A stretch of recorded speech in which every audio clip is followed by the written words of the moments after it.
Hello everyone, welcome back to our channel. আজকে হলো আমাদের দিল্লিতে যাওয়ার দিন। আমরা হরিদ্বার স্টেশন থেকে দিল্লির ট্রেন ধরবো। আর দিল্লিতে পৌঁছে আমরা দুদিন দিল্লিতে ঘুরবো। এই ভিডিওটায় আমি তোমাদের সাথে শেয়ার করব দুদিন থেকে তোমরা দিল্লিতে কতটা কি ঘুরতে পারো। এই ধরনের কেদারনাথ বদ্রীনাথ যাত্রাতে তোমরা আসলে আমি বলবো যত পারো কম জিনিসপত্র এনো, যেটুকু আনা দরকার সেটুকুই আনো। বেশি ব্যাগ ভর্তি করে জিনিসপত্র আনার কোনো মানে নেই, কারণ এখানে নিজেদেরই বইতে হবে। আমরা জনশতাব্দী ধরে হরিদ্বার থেকে দিল্লি পৌঁছছি 11:30 নাগাদ। আমরা হোটেলটা বুক করেছি স্টেশন থেকে খুব কাছাকাছি একটা জায়গায়। জায়গাটার নাম ছিল পাহাড়গঞ্জ। এখানে হোটেলেই আমরা উঠেছি। হোটেল আগে থেকেই আমরা বুক করে রেখেছিলাম মোটামুটি। তো আমাদের কোনো খুব একটা অসুবিধা আমরা হয়নি। তো আমরা হোটেলে চেক ইনও করেছি 12টার দিকে আর কি। তো আমি অলরেডি স্নান টান করে রেডি হয়ে গেছি, অলমোস্ট জামা কাপড় পরে নিয়েছি। আমরা আজকে দিল্লি কয়টা জায়গায় ঘুরবো, তার আগে আমাদের কিছু খেতে হবে। সকালবেলা সেই 6টার সময় আমরা ওই চা বিস্কুটে খেয়েছি, আর সেরকম কিছু খাইনি। হোটেলে এসেই খাবো বলে ঠিক করে রেখেছিলাম। তো হোটেলও আমরা আগে থেকে বুক করেছি, তাই আমাদের কোনো রকম দৌড়াদৌড়ি করতে হয়নি আর কি। তো এখানে আমরা খাবার অর্ডার করেছি। কি কি খাবার অর্ডার করেছি সেটা দেখবার দেখিয়ে দিচ্ছি তোমাদের। আচ্ছা, এখানে অর্ডার করেছি একটা পুরি ছোলা, 4 পিস পুরি দিয়েছে, আর এখানে ছোলা আছে। আর এখানে এগ পরাটা 2 পিস আছে। এই দুটো অর্ডার করেছি এই আর কি। তো আমরা এখন খেয়ে দিয়ে আমি রেডি হয়ে, স্নানও হয়ে গেছে আমাদের, রেডি হয়ে তারপর আমরা বেরোবো। বেরিয়ে যাব হচ্ছে ফার্স্টে আজকে যাবো হচ্ছে কোথায়, অক্ষরধাম টেম্পলে যাওয়ার ইচ্ছা আছে। যদিও শ্রমিকের ঘোরা আছে, আমার যেহেতু ঘোরা নেই। তো দিল্লির বেশ কয়েকটা জায়গায় আমি ঘুরবো। তো এখান থেকে আমরা মেট্রো করেই সব জায়গাটা কভার করবো। তো সে দিল্লি মোটামুটি সব জায়গায় মেট্রো কানেক্টেড। মেট্রো করে তোমরা ঘুরতে পারো, আলাদা করে গাড়ি বা ট্যাক্সি করার কোনো দরকার নেই। তো চলো আর খেয়ে নিই।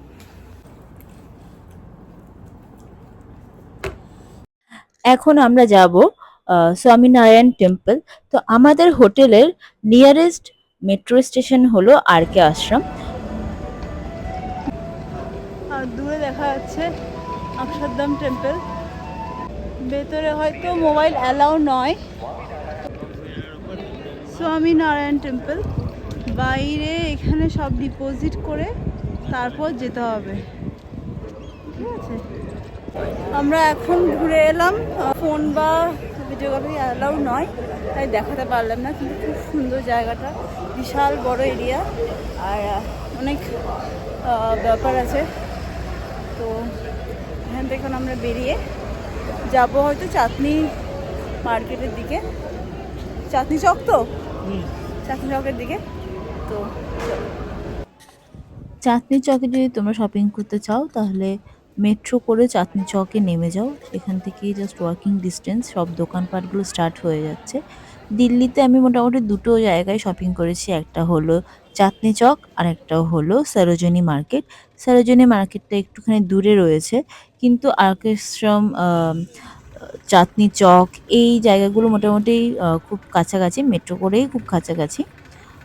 তো এখানে অনেক রকম জিনিসপত্র তো আছে, তার সাথে অনেক জামা কাপড় প্রচুর ভ্যারাইটি ছিল, কারণ তখন দিওয়ালির ঠিক আগে আগে আমরা গেছিলাম। তো অলরেডি শীতের জামা কাপড় অনেক জায়গায় বিক্রি হচ্ছে দেখছিলাম। এখানে প্রচুর খাবারের দোকান। তো আমরা লস্যি ট্রাই করলাম, লস্যিটা ভীষণ ভীষণ টেস্টি ছিল। চাঁদনি চকে প্রচুর লেহেঙ্গার দোকানও আমি দেখেছি। যতটা বাইরে থেকে দেখছিলাম বেশ ভালো ভালো কিছু কালেকশন আমার চোখে পড়েছে। এছাড়া প্রচুর অ্যাক্সেসরিজ যেমন ব্যাগ, জুয়েলারি, ইয়াররিংস, এসব প্রচুর প্রচুর ভ্যারাইটি ছিল, যেমনটা আমাদের নিউ মার্কেটে থাকে আর কি। ওখানেও প্রচুর ভ্যারাইটি আমরা দেখেছি। এছাড়া প্রচুর খাবারের দোকান তো ছিল, অনেক রকমের খাবার। একটা জায়গা ছিল যেটার নাম ছিল পরোটা গলি, আর সেখানে বিভিন্ন কিছুর পরোটা পাওয়া যেত, যে কোনো সবজির পরোটা তোমরা সেখানে পাবে। তো সেখান থেকে আমরা পরোটাও ট্রাই করেছি। তো আমরা নিয়েছিলাম একটা ভেন্ডি পরোটা, আর একটা যেন কি একটা গোভি পরোটা কিছু একটা ছিল, আমার ঠিক মনে নেই। তো বেশ খাবার দাবারও আমরা সেখান থেকে ট্রাই করেছি। ফার্স্ট দিনটা তো এভাবেই কেটে গেল। আমরা রাত্রিবেলা হোটেলে ফিরে এলাম। হোটেলে ফিরে আমরা টুকটাক ডিনার করে নিলাম, কারণ সারাদিন এদিক ওদিক থেকে প্রচুর খাওয়া দাওয়া হয়েছে। আমাদের হোটেলের আশপাশটায় প্রচুর দোকানপাট ছিল, আমরা সেই জায়গাগুলো একটুখানি এক্সপ্লোর করলাম। আর রাতের টুকটাক একটুখানি ডিনার করে আমরা শুয়ে পড়লাম। তার পরের দিন ভোরবেলা উঠে আমরা চলে গেছিলাম রেড ফোর্ট। সেকেন্ড দিন আমাদের পুরো দিনের প্ল্যান ছিল, তাই আমরা সকাল সকাল বেরিয়ে পড়েছি, 9টা 10টার মধ্যে বেরিয়ে পড়েছি। আর আমরা সকালবেলাটাই শুরু করছি রেড ফোর্ট দিয়ে। আমরা এখানে একটা উবের টোটো করে নিয়েছি। দেখো এখানে যাতায়াতের সবচেয়ে কনভিনিয়েন্ট হলো হচ্ছে মেট্রো, সেকেন্ড হলো হচ্ছে এই উবের টোটো বা অটো যাই বলো। তো এগুলো খুব ইজিলি অ্যাভেলেবেল হয়, আর দামটাও খুব রিজনেবল থাকে, নর্মাল প্রাইসিং থাকে। তো আমরা আজকে দিনটা আমাদের রেড ফোর্ট দিয়ে শুরু করব, তারপর আমরা যাব রাজঘাটে, তারপর আমরা যাব হচ্ছে লোটাস টেম্পল। তো এরপর আমার ইচ্ছে আছে আমরা সরোজিনী মার্কেট যাব। তো অনেকটা জায়গা ঘোরার আছে, প্লাস খাওয়া দাওয়া করব আজকে বাইরে। তো প্রচুর খাওয়া দাওয়া করার ইচ্ছা আছে, দিল্লি সব ফেমাস ফেমাস খাওয়া দাওয়া ট্রাই করব। তো পুরো দিনের প্ল্যান নিয়ে আমরা বেরিয়ে পড়েছি। দিল্লিতে মেট্রো কানেক্টিভিটিটা এমন যে তুমি যদি একটুখানি বুঝতে পারো তাহলে মেট্রো করে তুমি প্রত্যেকটা জায়গা ঘুরতে পারবে। রেড ফোর্ট থেকে শুরু করে দিল্লি গেট, আরকে আশ্রম সব জায়গা, ইভেন সরোজিনী মার্কেটও অনেকটা দূরে, কিন্তু মেট্রো করে ইজিলি যাওয়া যায়, কিন্তু তোমাকে একটুখানি রুট ম্যাপগুলো বুঝতে হবে, ব্যাস। এভরিওয়ান, তো আমরা এখন চলে এসেছি রেড ফোর্টে। আর রেড ফোর্টের বাইরেটাই আছি, আমরা 2 নম্বর গেট দিয়ে এন্ট্রি করব। তাই এখানে টিকিট কাউন্টার থেকে সুমিত টিকিটটা কাটতে গেল।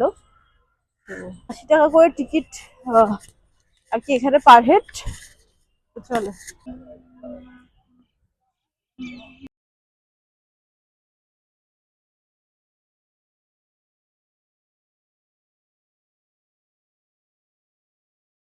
এই আর্কিটেক্ট গুলো কাছ থেকে দেখলেই বোঝা যায় কতটা সুন্দর কারুকার্য আছে, আর কতটা মজবুত শক্তপোক্ত ভাবে এখনো দাঁড়িয়ে আছে। ছোট করে ছোট কয়েক সেকেন্ড।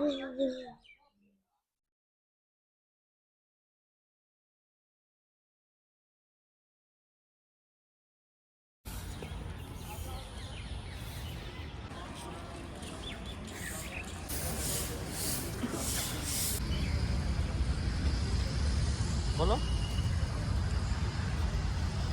আমরা এখন এসেছি রাজঘাটে, যেখানে মহাত্মা গান্ধীর সমাধিস্থল। এর আগে আমরা রেড ফোর্ট ছিলাম, রেড ফোর্ট থেকে টোটো করে আমরা এখানে চলে এসেছি, বেশি ডিস্টেন্স নয়। তো ভেতরে এখন ঢুকছি আমরা রাজঘাটের ভেতরে, চলো। এটা হলো মহাত্মা গান্ধীর সমাধিস্থল, যেখানে ফুল দিয়ে সুন্দরভাবে সাজানো হয়েছে। আর তার আশপাশটাও আমরা একটুখানি ঘুরে দেখলাম জায়গাটা। এখান থেকে কুতুব মিনারও দেখা যাচ্ছিল। তারপর এখান থেকে আমরা বেরিয়ে চলে গেলাম লোটাস টেম্পল। যেমনটা দেখিয়েছি তোমাদের,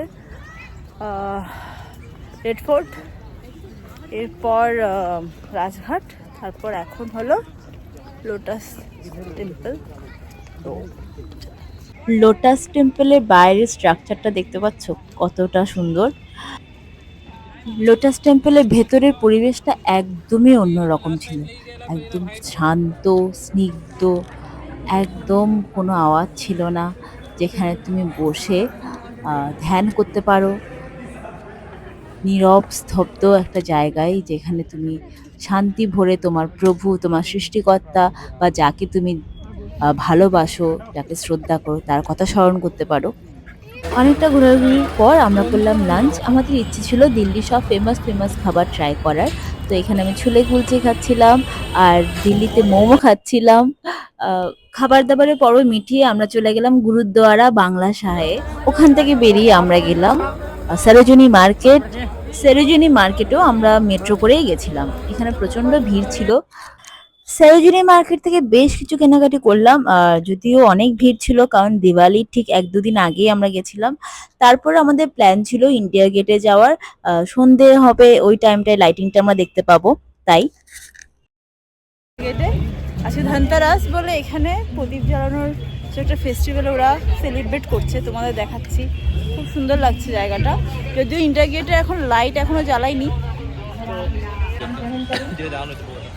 हर बीट के साथ दिल्ली एक नई गाथा लिख रही है, एक नई जो पहली प्रस्तुति है वो राग चारुकेशी में है। সো এই ভিডিওর মাধ্যমে আমরা তোমাদের সঙ্গে তুলে ধরলাম দুদিনে তোমরা দিল্লিতে কী কী ঘুরবে। সো আমাদের ট্রেন ছিল নিউ দিল্লি থেকে হাওড়া অবধি রাজধানী এক্সপ্রেস, যেটা নিউ দিল্লি থেকে ছাড়ে অ্যারাউন্ড 4:50 আর পরের দিন শিয়ালদা পৌঁছায় সকাল 10:30 নাগাদ। সো এই ভিডিওটা এখানেই শেষ করছি, আশা করি তোমাদের ভালো লেগেছে। Tata, good bye, take care. আবার দেখা হবে অন্য কোনো একটা ট্র্যাভেল ব্লগে।